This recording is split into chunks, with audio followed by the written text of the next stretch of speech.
for life engineering, processes that combine science, wisdom, and spirituality to build a life of alignment. Joining Dr. Pat is your host, Gabriela Embon, bringing you bi-weekly wisdom nuggets, your step-by-step guidance to build a life of no regrets.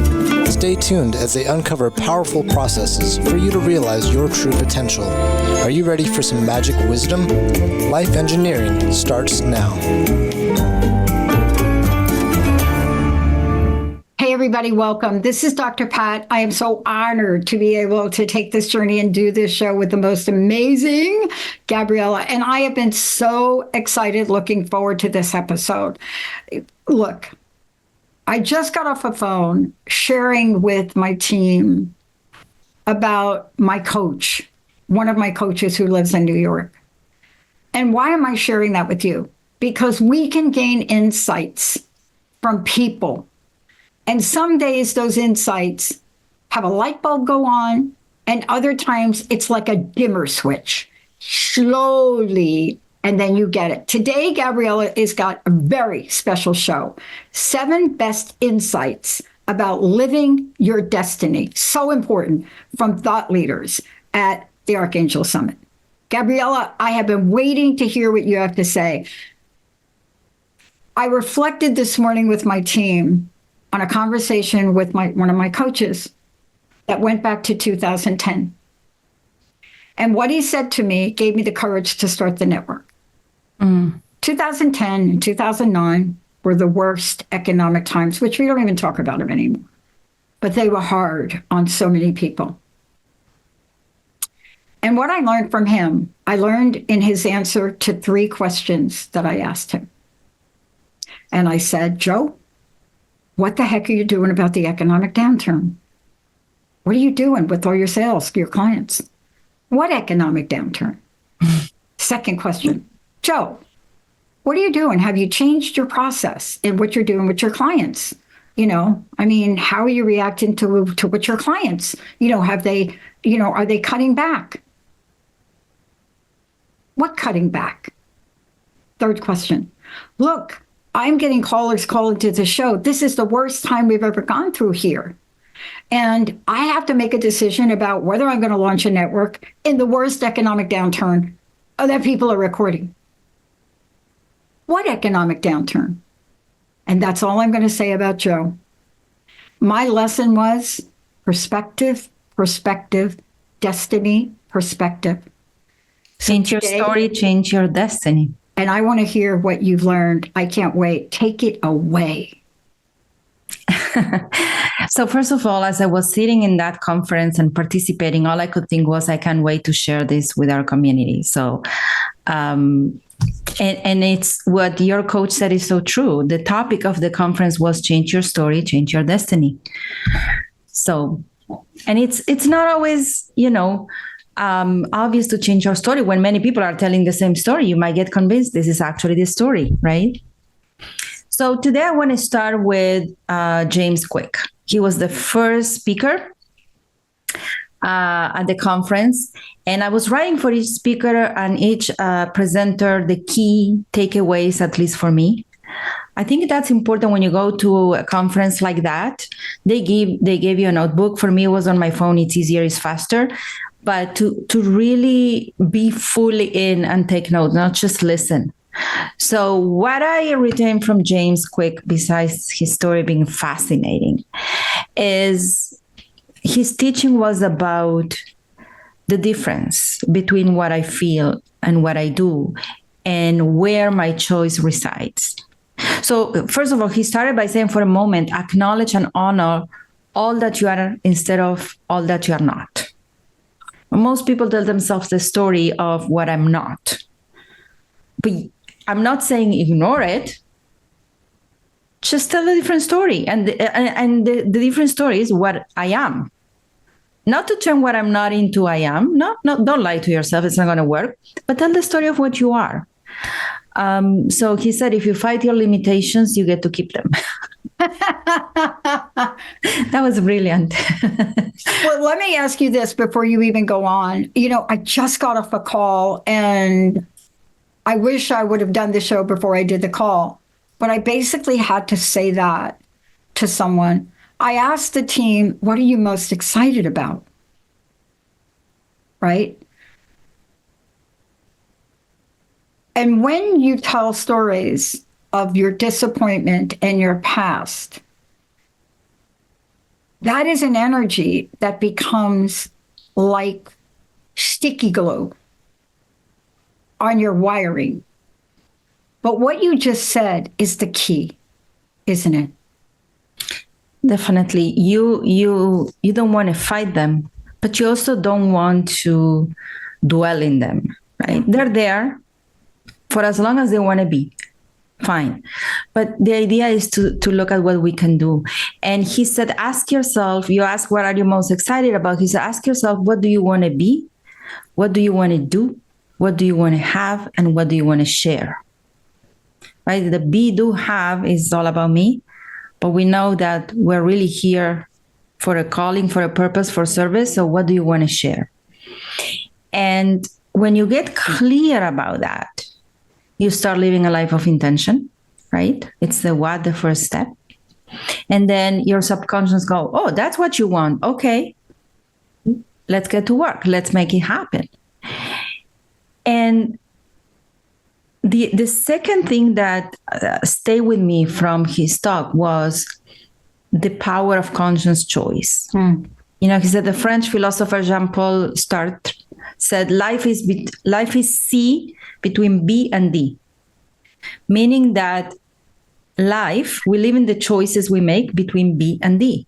C is choices, B is birth, D is death. So to truly cause and co-create our destiny, which was the topic, it starts with dreaming. Then our dream will spark our possibilities. But the problem is that sometimes people feel, they get caught up in the old stories. And I said, don't fight the stories, like he says, right? If you fight them, you get to keep them. Don't fight them. Let them be. Because if you understand that you don't need to think a certain way and you don't need to feel in a certain way to take action, then you'll free yourself from those stories. There is that space between what I think, feel, and what I need to do. And people say, well, I'm waiting to feel it, to be motivated. No. Thoughts and feelings create actions, but actions also create thought and feelings. So we exercise our conscious choice when we understand that between our thoughts and feelings, there's a gap. And our actions, there's a gap. And in that gap lies the conscious choice. I might feel like eating the entire cake, but now, do I want to act based on my feelings and thoughts that I really want it, that I'm so tired that I deserve this? Or do I want to act from a place of conscious choice? And when I pause and say, okay, this is what I feel, this is what I'm thinking, I'm not going to fight it, but I do have a choice of what I do. And I think this is what sometimes we miss, to understand that conscious choice between feelings and thoughts and actions. They're two different things. You can feel it. You don't have to act on it. So that was the beginning of the conference, understanding the power of our conscious choice. Yeah. And to choose in alignment to where we want to be, right? Yeah. Or what our future self will be so proud of us. What would your future self thank you for? So that was the first one. It's very powerful. Very, very powerful. And along with this goes everything you've shared in all the previous interviews with all the tools. For people that are saying, how do I, Gabriela? Today we're sharing about things that you can shift in a minute. And what you just shared is so powerful. It is even difficult to put words to the energy and the transformation that happens when you can do that. I don't even have the words. One of the tools that help, by the way, when you say, how do I do that? I'm feeling a certain way. I can't help it but follow those feelings with actions. How do I actually help myself act differently and not giving into the stories that is in my head? Mm-hmm. powerful tool that I find in this case is mind rehearsals. You can do that even with cravings. You can imagine that you are craving the foods that you normally crave. I don't know, sugar, carbs, and you feel the crave and you feel like grabbing whatever that is in front of you. You see that, but you don't. And the more you practice that in your mind, that mind rehearsal, you lose the grip on that grip. I actually use mind rehearsal. It was extremely powerful before, because when I, last week I competed for the Speaker Slam talk, inspirational talk. And I realized that I knew my talk by heart. I could say it in any situation, with the music, with being busy, people talking to me, I could say the talk. There was only one situation that would help me forget the words. And that was when I imagined myself going on stage. I will feel my heart pumping. I will feel the stress. And then I would start forgetting words here and there. And I thought to myself, I need to work on that. I'm going to use mind rehearsal. So I started imagining that I'm walking to the stage and I am the lights, the people, everything. And I would feel it in my heart. And I start saying my speech. And the more I practiced that, the less intense it felt. By the time I went on stage, I didn't feel that at all, because I already been there so many times, right? It's like what athletes do. At the end, they don't practice anymore. They do that mind rehearsal of the entire game. So the more I did that, the easier it was for me to lose the grip on, I'm on stage. Yeah. It's so funny you're bringing this up. I went to play on Saturday, my sport, and I always prepare before I get on the court. I do. I have a headset. I listen to music. I go on the exercise bike. I get, what did you say, the rehearsal. But last week, somebody said, come on, hurry up. You got to play. We need somebody. And I knew better than to do that. And I went and played. And I will tell you, I will never do that again, because I wasn't ready. Not that I wasn't ready, that I didn't practice. My mind wasn't ready. And boy, did that show up. I mean, honestly, if I had a dime for everybody saying, what's the matter with you? You're really off today. But this is life. We can rehearse everything, can't we? Yeah, we have the best tool, our mind. See, your mind can travel in time, past and future. We usually travel to the past, not so much to the future. So we don't use it enough for creating our dreams. And yeah, we can teach ourselves to be in conscious choice using mind rehearsal. Yeah. So the other speaker that I really like what she had to say was Susie Ashworth from Infinite Receiving. And she said, rather than, when you feel stuck, ask yourself, what's the best next step for me? I really like that, because it's not what do I need to do to get unstuck. It's not the bigger picture. It's just what's the next best step for me right now with where I am right now. And I find that can really help you put one foot forward. Then we had Stephen Convery. He used a beautiful quote about sacrifice. Mm-hmm. He says, you cannot fulfill your dreams if you don't sacrifice. Now, you start thinking, I don't want to sacrifice, right? That's hard work. That's not what he meant. He said, let me explain to you what sacrifice is. Sacrifice is letting go of something good to create something better or greater. And I thought, wow, that's a sacrifice that is actually quite appealing, inviting, right? We usually perceive the word sacrifice as suffering. But what if it doesn't have to be? I let go of this in order to create this. And that's important, because many times we are still holding on to the old because it works, because it's good. Yeah. And then we're not moving forward into the great. So that was great. That's a great reminder. Then, of course, we have Hal Elrod, the Miracle Morning author. He said, if you need two decisions, if two decisions to create your life, you need two. to create your destiny. One is to have unwavering faith. You need to believe in yourself. You need to believe things are possible. And the other one is extraordinary effort. One of the rarest qualities actually is consistency in people.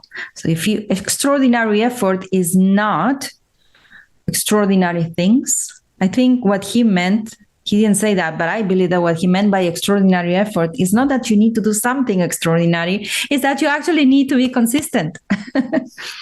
You need to keep going even when you don't see results, which ties into the faith. I mean, what you just said is so important, because if I tied all the people you just referenced, here's what the takeaway is.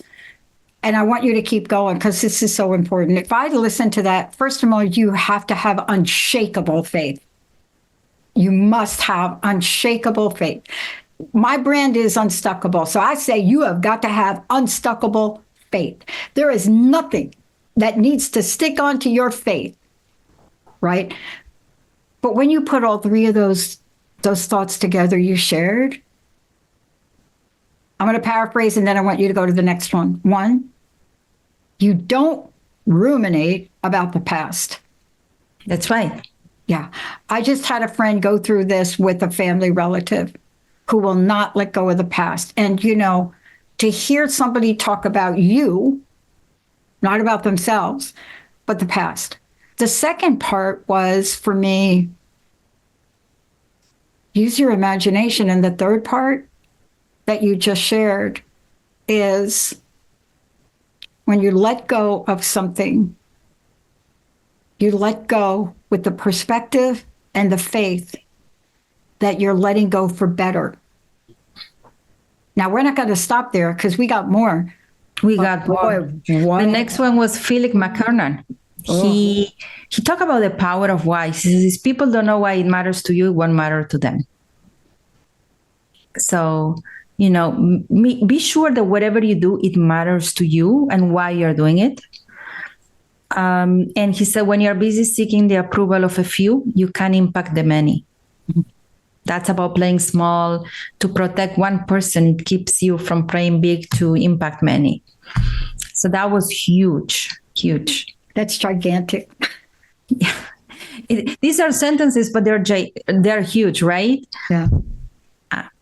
And I like that we're talking about different ones because I believe each listener will resonate with a different one. So hopefully there's a nugget for everybody. Then it was Jillian Mandich. She's a researcher about happiness. She actually did an exercise with us. She says, close your eyes, imagine you have now $10,000 given to you as a gift. Okay, you have $10,000. I'll give you 4 options that you can choose how to use it. 1, you can go on a trip. 2, you can go on a shopping spree and get a whole new wardrobe. 3, you can donate to your favorite charity. And 4, you can get $200 a week to pamper yourself for a year. What would you do? So, people it's an interesting question. Yeah. Mm-hmm. Yeah. Some are like, there's no way I'm doing this, but I'm debating between these two. So the answer is background research. He said about happiness. Happiness is like going to the gym. It's not a one-time thing. You actually have to do it consistently. So the $200 a week, it's better than going on a trip or donating or looking to get a satisfaction in one day, because you don't go to the gym once, have your best workout and think that's over. The same principle applies to happiness. Even if you do the trip of your life and you were the happiest ever, you rather have small doses of happiness over time than a one big dose. And that's why you want to divide it in per week during a year. That was very interesting, actually. Because at the end we realize that everything extraordinary is created by that compound effect of ordinary things. Yeah. I mean, it's amazing. And then we have the beautiful Brianna Weiss, the author of The Mountain Is You.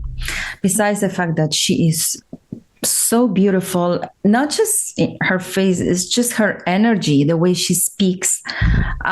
She said, the greatest act of self-love is to no longer accept a life you're unhappy with. That resonated with me. You have no idea how much. That's worth saying again. Say that one more time. That right there. Come on now. Go ahead. The greatest act of self-love is to no longer accept a life you are unhappy with. I always said I can compromise with less than unhappiness, right? So that resonated very much with me because I'm all about a life of no regrets.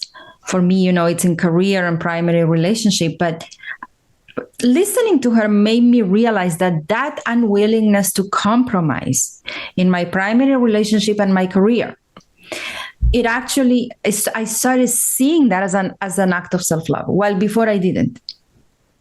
I thought, well, this is who I am. This is what I believe. But now I understand it's beyond what I believe. It's an act of self-love. Yeah, it is. And I wonder what acts of self-love do we do that we don't see them as an act of self-love? Yeah. I have to tell you, look, I spent a year with my best friend and I didn't even understand what I was walking into. But outside of her not being very well, I saw the compromises that she had to make. And I say had to make because that's her. I saw the compromises and the accumulation of them. And so it's no surprise that when my best friend goes to the doctor, there's nothing wrong with her. But this is what happens. And this is why what you're sharing is so important. Each of the people you're bringing forward has something, a message in it for each of us, doesn't it? That's right. That's what I was hoping. To be completely honest, I was hoping that this episode will have a message for every listener, wherever you are. Another thing that Brianna said, she said, when you enter the arena of doing, there's no more planning. It's not about the future anymore. All life will ever ask you or ask from you, is to work with what you have today the best you can. You don't have to plan. You just need to look at what you have right now and do the best that you can with that. And that's all you are required to do. And I also absolutely love that because it is our present that creates the next step. Is that concept that clarity gets revealed as I walk and do my best with what we have right now. Mm-hmm. So, yeah. It's the concept of the pilot. Do a pilot. Do with what you have right now. Stop planning. Start. So, yeah. And then, so that was on Saturday, which I have to tell you, the example that we started with, there's a difference between what you feel and think and what you do. I actually experienced that before I even listened to him, because on my way there, okay, my husband was driving me an hour and a half. We're driving to downtown Toronto, and I know there's going to be 1,000 people in the conference, and it's all day. And then there is an event after that I'm also invited. I'm thinking to myself, this is not for the introverted me. What am I doing? What was I thinking? I want to go home. I can feel the anxiety in my chest, and I tell my husband, I feel so anxious. I don't want to go. This is not for me. I don't speak with 1,000 people. Of course, you don't speak with 1,000 people, but in my mind, the story. And at the same time, I keep going, right? So I could feel all that chatter, but still do the thing that I need to do. And when I was there, it was absolutely fun. I had a great time, and I dare doing things that I wouldn't normally do, like approaching the head of the conference with my book. And saying, if you want a speaker about marriage next year, here's my book. Very good. Taking a picture with him. What got into me, I don't know, but I didn't let that chatter I could tell the difference. This is what my mind is saying, and this is what I'm going to do. So it is that space between thought and action that the conscious choice is creating for you. Yeah. Yeah. What a powerful message today. And I want to encourage everybody, if you've missed any part of this, go back. But these are nuggets. I can't thank you enough for sharing these today, because not only do I believe what you shared taps into both the mental part of who we are, but the emotional part and the physical part, because it all ties it together. And let's not forget the spiritual part. Gabriela, thank you so much. What do you want to leave us with? And how do people find out more about you? I want to leave you with a short story. The next day, I play with a 16-month baby. I sat on the floor and played cards with the baby. And I was at my friend's house near Toronto. And, he would throw the track to me. And at a certain point, he threw it the opposite direction. Instead of getting up and going and getting the track, I said to him, no, I'm here. And you send the track that way. He doesn't speak, obviously. He's 16 months. So he got up, picked it up. And when he was on a different vector, he course corrected and sent the track my way. And I thought to myself, wow, a 16-month baby knows how to course correct. I hope he never forgets. He never forgets not to give up and that we can always course correct. And that's what life is all about. And how to absolutely tap into his desire to play with you and know what it takes to make that happen. Absolutely. Gabriela, thank you. How do people find out about you? How do they get your book? Oh, my book, Becoming a Power Couple, Amazon. That's the easiest way. And GabrielaEmbon.com or coachingacademy.net.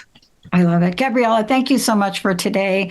Thank you for these words of wisdom. I'm always amazed at what you share is exactly what I personally need to hear. But I guarantee the many, many people out there as well are grateful for your message. Thank you so much. Thank you, Dr. Pat. Thank you to our listeners. Yeah, thank you so much for tuning us in. Moxie, thank you for hitting all the right buttons. Well, rather, Emily, thank you for hitting all the right buttons, and we'll see you next time. You have been listening to Life Engineering, processes that combine science, wisdom, and spirituality to create a life of alignment on TransformationTalkRadio.com. Join host Gabriela Embon and Dr. Pat every first and third Tuesday at 11 a.m. Pacific for bi-weekly wisdom nuggets on how to create your perfect synergy between your mind, body, and spirit in order to realize your true potential. For more information, visit Gabriela at coachingacademy.net.